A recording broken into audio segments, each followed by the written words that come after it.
All right, everyone, welcome back to another episode of the 6570 Family Project podcast. You guys, I am so excited today. I've already told you a little bit about Kelly and all of the things that she has done and brought to the table in her wisdom and her caring. And I can't wait to start this conversation with you. So, first of all, welcome to the show, Kelly. Well, thank you for having me, Nellie. I'm super excited to be here today. Oh, you're so welcome. It's so funny. It just occurred to me after I said your name. My cousin growing up, her name was Kelly, and I had a really close friend a few years ago also named Kelly, and so it was always the Kelly and Nellie show. Oh, And it was just kind of funny. I was like, oh, another Kelly. So, yep, Kelly and Nellie coming at you today, all about family and moms. So I'm excited to get this conversation going, and I think it's so important for people that are listening. And I can't wait to hear too how you are obviously a leader in motherhood and family and helping moms really produce those simple systems so they can stress less and enjoy the journey more, which is really the name of the game some days. And I want to know, how did this all come to be in your life? How did you get to this point that you are a leader in this space? it's a great question. First of all, I just want every woman to know that a leader is someone who has influence. Mm. And so, as a mom, I mean, what greater influence do you have in raising Absolutely. children? So, we're all leaders, first of all. Yes. But I had one son, and my husband and I were just very involved in his life, wanted him to have the best possible childhood he could. And you walk through that journey. There's no manual, you do the best you can. And I just always had that sense that I was meant to be a mom.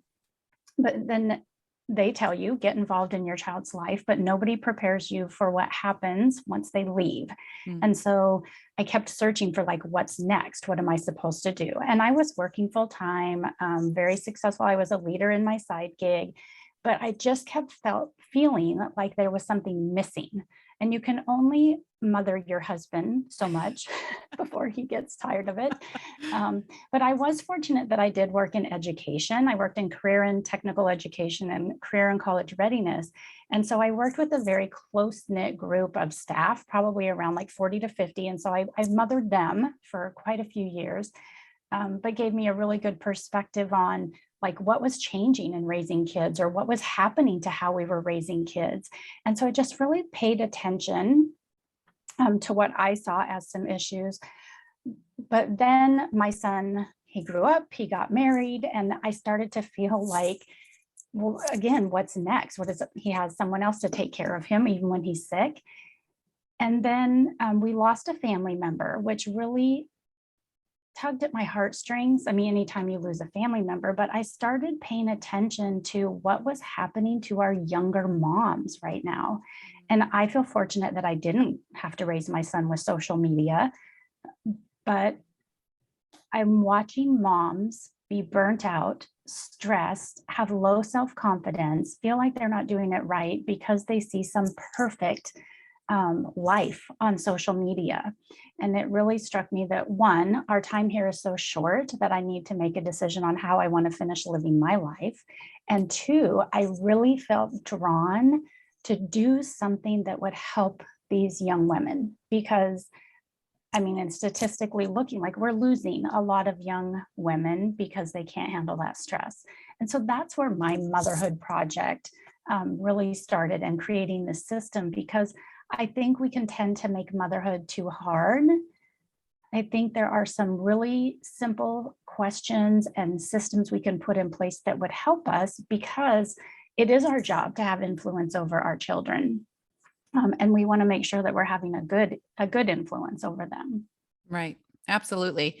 There's these, I call them the inevitable impacts that are happening to your children. And they are happening no matter what. And I even tell people, I'm like, they will even happen and you are impacting them, even if you're not there. And so if these impacts are happening, we might as well do them as best as we can. But yeah, these impacts are happening. I think about my own, childhood, and people that were or weren't there. they still play a huge role. I lost my dad when I was 1. I was 1 when my dad passed away, and he has played a huge role in my life, you know? And so it's just interesting to look back on those influences, those impacts that adults surrounding someone's childhood have, and know what impact that they have. So with your own family, with your son and husband, so were you more aware of these when you were raising him at all, or did a lot of this observation and recording and really just opening your eyes happen afterwards, after he had left home?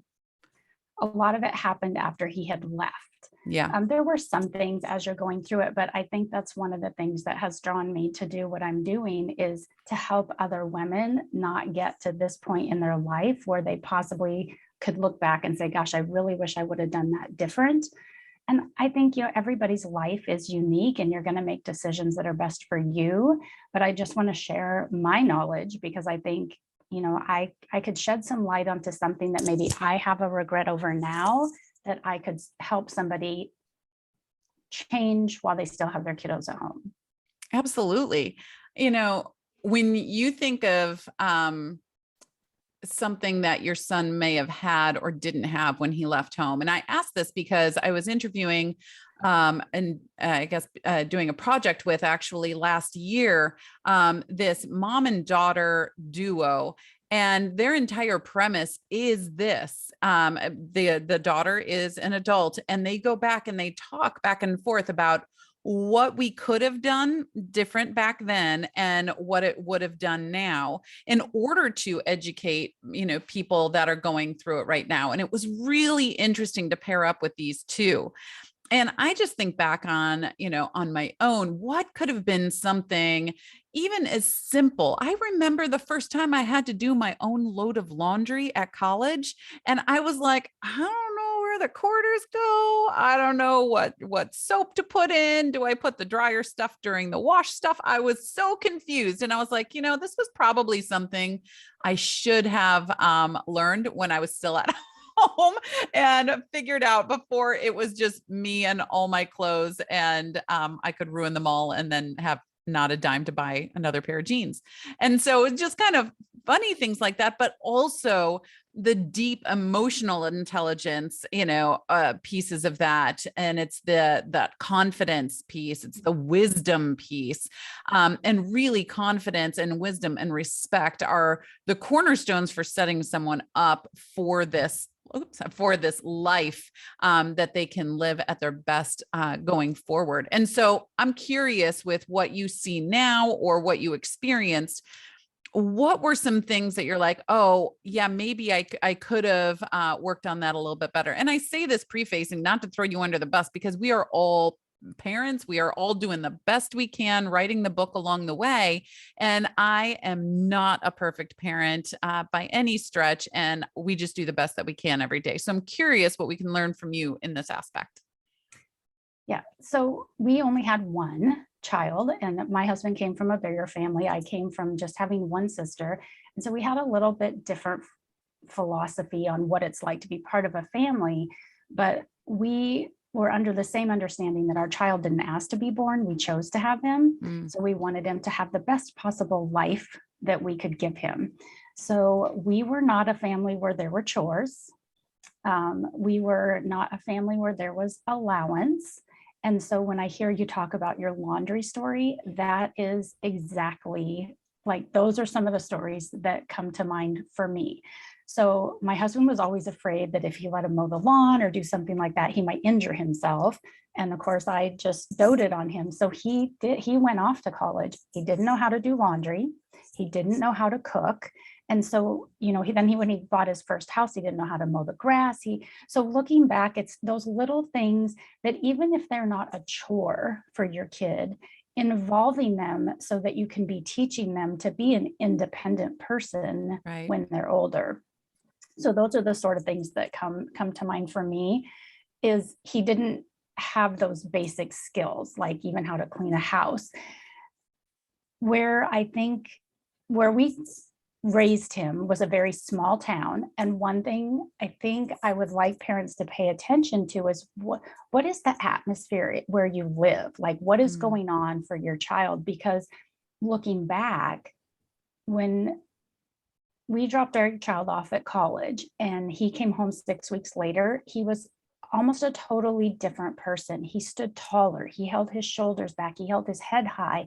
And I mean, this was a kid who was really involved in school. He did sports, he did band, he was very active and had friends. But when he came home, he said, the town we lived in, like, you're stereotyped from the first day you enter into that school system. mm, And mm-hmm. he said he could remember the day we were driving him to college, that he thought, this is the opportunity to be who I really am and who I really want to be. And so I think those are even important conversations to have. I think we have them with our kids about just be yourself. But are they able to? Is where you're raising them, or the kind of atmosphere they're in, allowing them to shine?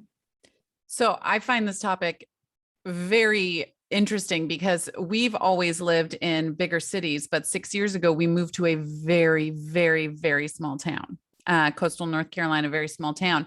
And I can completely see where you're coming from. And also, to flip the coin on that, in that small town, there are a lot of influences where, are they becoming someone that they're not because of some of those influences, or are they not being able to be who they are because of those influences? And it is a really tight line to try and navigate as a parent. And I think there's something beautiful and rich and amazing about small towns.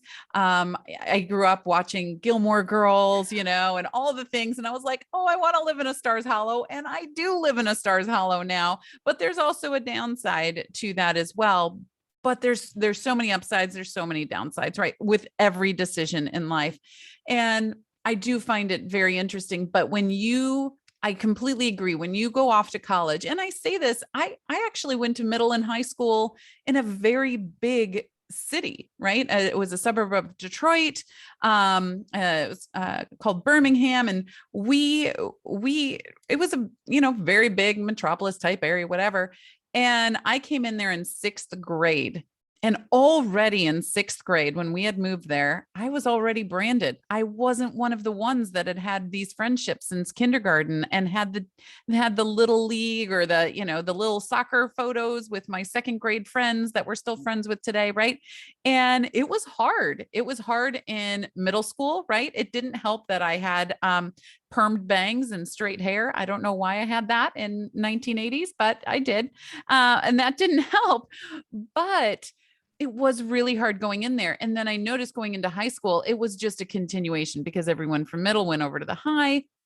And I too agree that when I went off to college, which I went 7 hours away from my home, how many hours did he go away?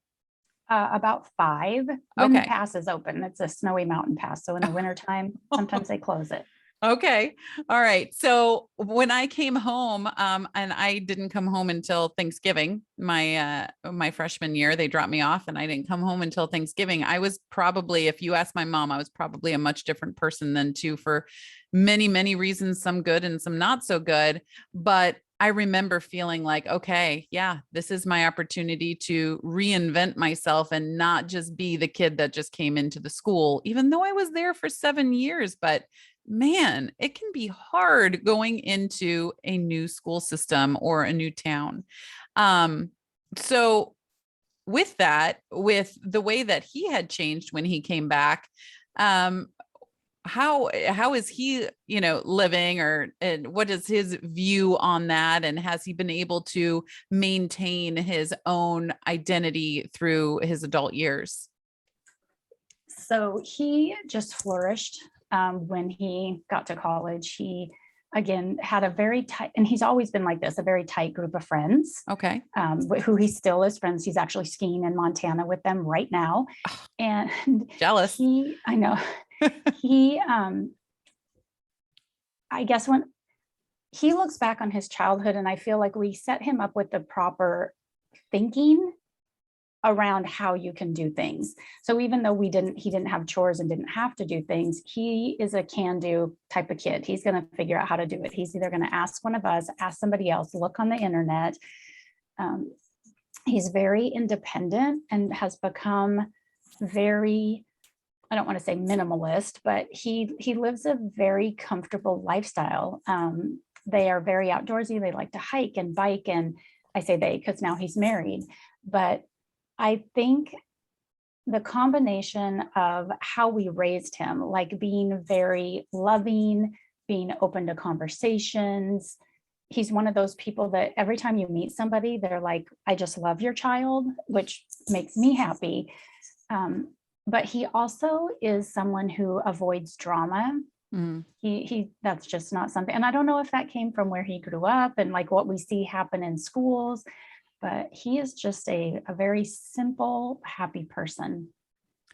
So, as you know, we talk a lot about self-discipline leadership in the 6570 family project. And 6570, for any new listeners that we have, that's how many days we really have in this high impact, high influence time zone, 6,570 days or 18 years. But when you put it in the scope of days, it really puts it into perspective for you. But that's really made up of 4 key pillars of vision and discipline and vulnerability and resilience. And I find that, some people, and the way that you're describing your son and yourself too, because this is for all of us, right? It's not just for our kids. We grow through this process of parenting too. It is 18 years of our lives as well. Not to say that, as to your point, that when they hit 18, you're like, check the box, done, peace out, right? But your high impact, high influence zone does drastically shift after that time. Would you agree? Oh, definitely. Yeah. Yeah. You only get those first 18 years. And I say 18 if you're lucky, because my son left for college at the age of 17. Yeah, same. I did too. All 4 of my kids are going to be 18 when they leave, with the way their birthdays fell with the school calendar and what have you. But yes, I was 17 when I left too.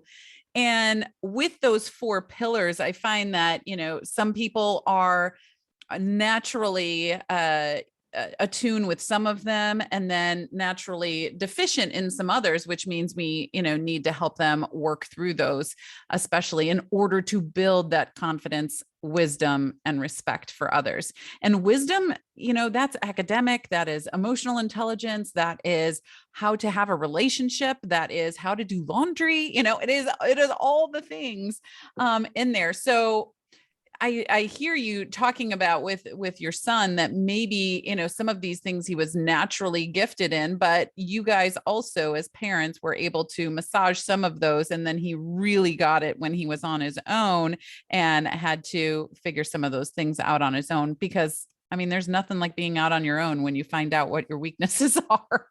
Right. Right. Oh my goodness. I do think as parents that's something we need to pay attention to. So, we take care of our child. We're involved in every aspect of their life from a young age. But there comes a point when you have to start teaching them how to fight their own battles or how to figure out a problem.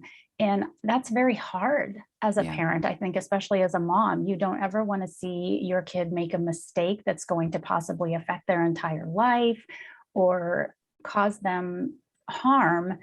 But as your child starts to develop and starts to grow, you have to find small ways to let them make those mistakes. Yeah.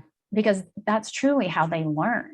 Yeah. That's how they learn. Self-discipline is when they make a mistake that could possibly have a drastic effect on their life, or even something as simple as, did you talk to the teacher yet about that? Like, quit fighting their battles, especially in high school. Yes. Quit fighting their battles. Like, teach them how to have conversations with adults and advocate for themselves. Absolutely. One of my daughters, my 16-year-old, she is doing a dual enrollment with high school and college right now. And so she's getting these college syllabuses or syllabi, I don't know. But she's getting them. And, first semester when she did this we had a few times that it was like, oh, there was an assignment due and I missed it because I didn't see it on this section of the syllabi or syllabus. And, it was all this. And we're like, you gotta do this. Here's a daily calendar for you, and there was definitely some mess ups that she was able to reverse. In fact, one time she missed an entire exam. She was so focused on a bio final that she completely missed that she had a pre-calc test that day. And she was like, what? And it was built into that syllabus, though, that if you, whatever your lowest grade is on a test, whatever you get on the final, if it's more than that, it can replace that. And so that entire grade, I mean, she was going into, her final with a pretty nasty grade because she got a 0 on one of those exams. But she went in and she pulled out, I think she got like a 94. And so she was able to pull it out, but that was a lesson she had to learn. And right now we are going to be looking at colleges this upcoming summer. Right. And so I told her she's home right now, COVID shut down the school and what have you. So anyway, I was like, so I really need you to be doing some research and figuring out best schools for this and what their programs are, because we need to be visiting this in 4 or 5 months.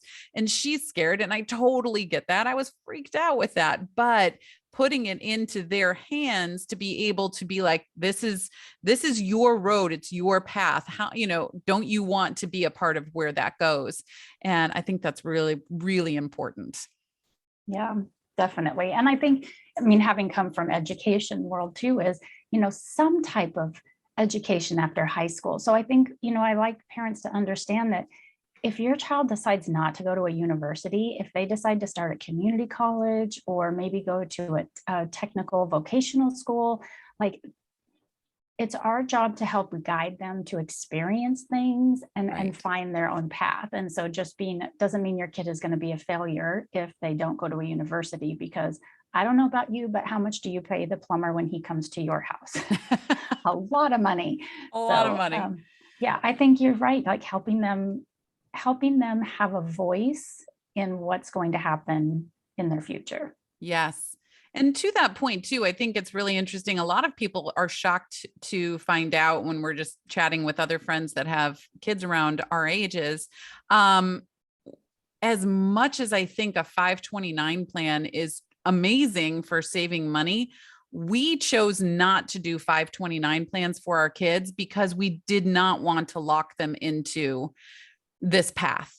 So we have savings for them to do whatever it is that they're going to do. But being an entrepreneur for the last 20 years, I know so many amazing people that have gone on to do miraculous things that didn't step foot in a university once, but I also know many that have. And so we never wanted to lock them into a path and do that.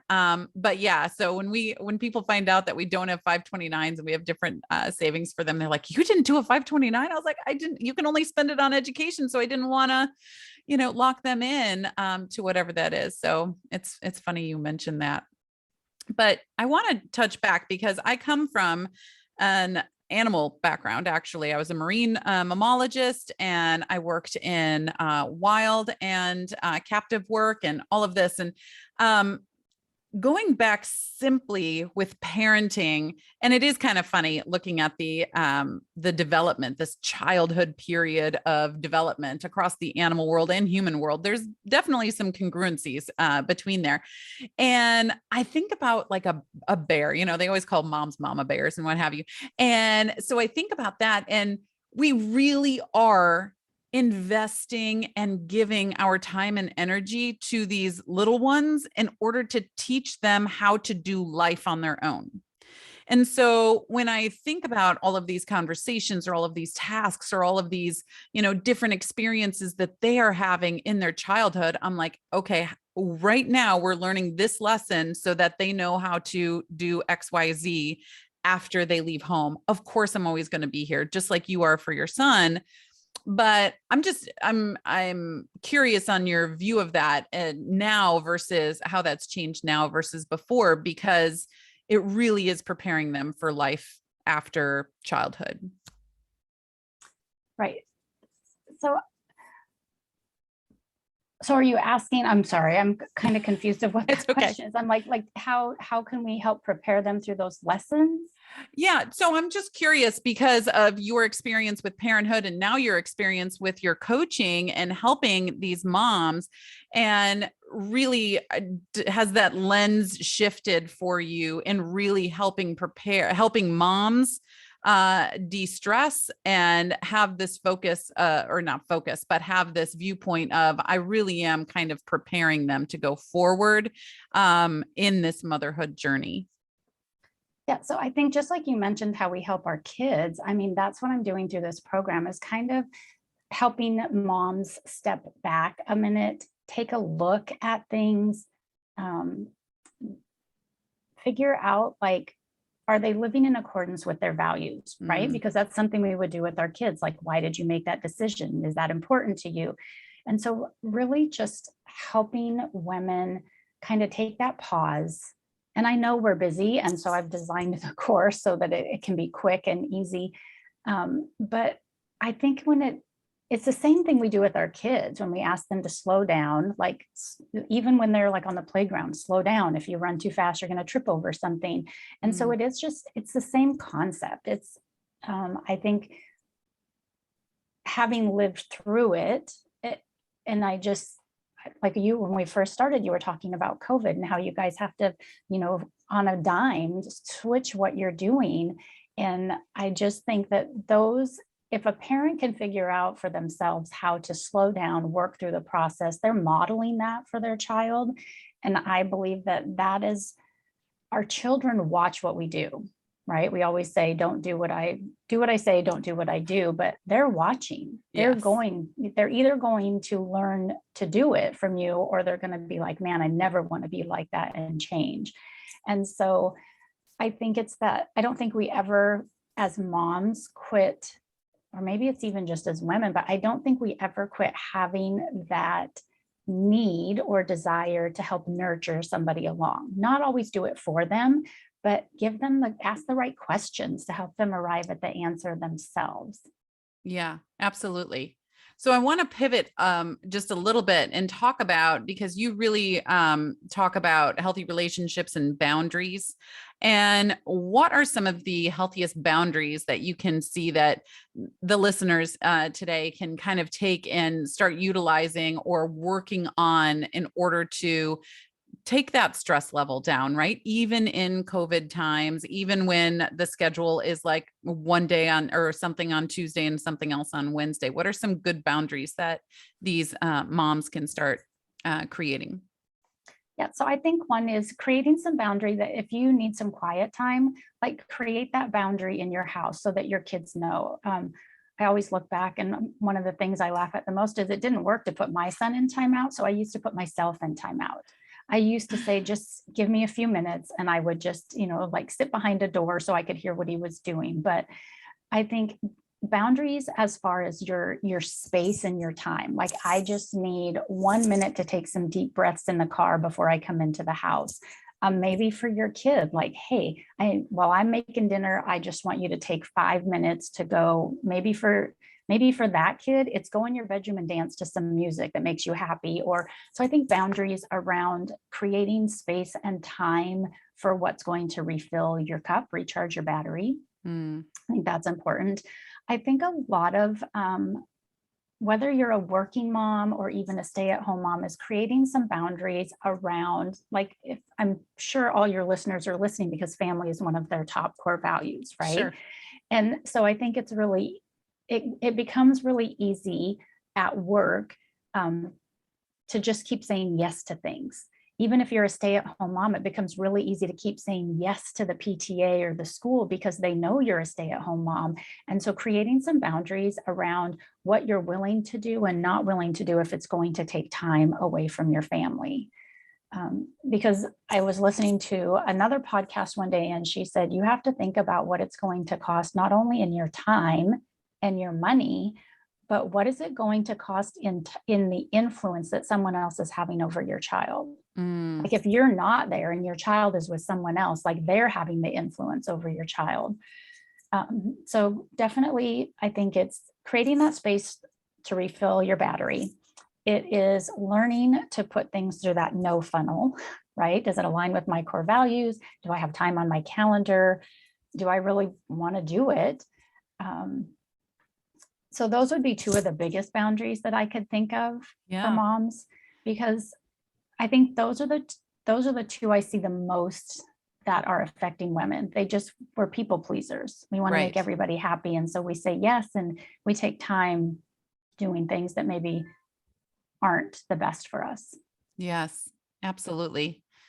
Oh my goodness. Well, this has been such a great conversation. And I honestly, as we were going, I thought of like 3 other things that I could ask you, but we are running out of time. So before we do, can you let us know is where we can find you, and so the listeners can go check you out?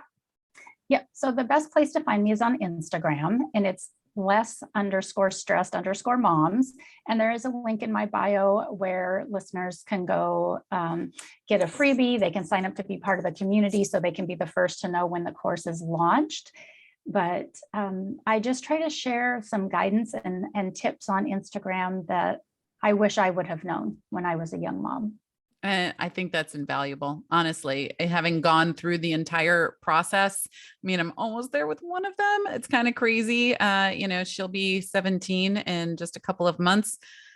Be still my heart. And and then I have 2 14-year-olds and a 12-year-old behind her. So yeah, it comes so fast. It really does. And I look back on pictures when they were just so little, and it was just the 6 of us. It was our little tribe of 6, and which I guess isn't so little, but it was our little tribe of 6, and they were little, and we would just go hand in hand everywhere. And I miss those days sometimes because it was physically exhausting, but there was so much less pressure back then with the talking about mom stress, with everything that's happening with the world and social media. They didn't have phones back then. It was just so much easier back when they just had to hold your hand across the street. Yeah. And one of my son's favorite things when he would make a mistake, and he would yell mulligan. He wanted a do-over. And I think, like motherhood, you don't get a mulligan. There is no mulligan. You get one shot at it. So I just really am thankful for you having me on here, because I really just want moms to understand, like you said, they get, 65, 70 days. I'm almost double that already.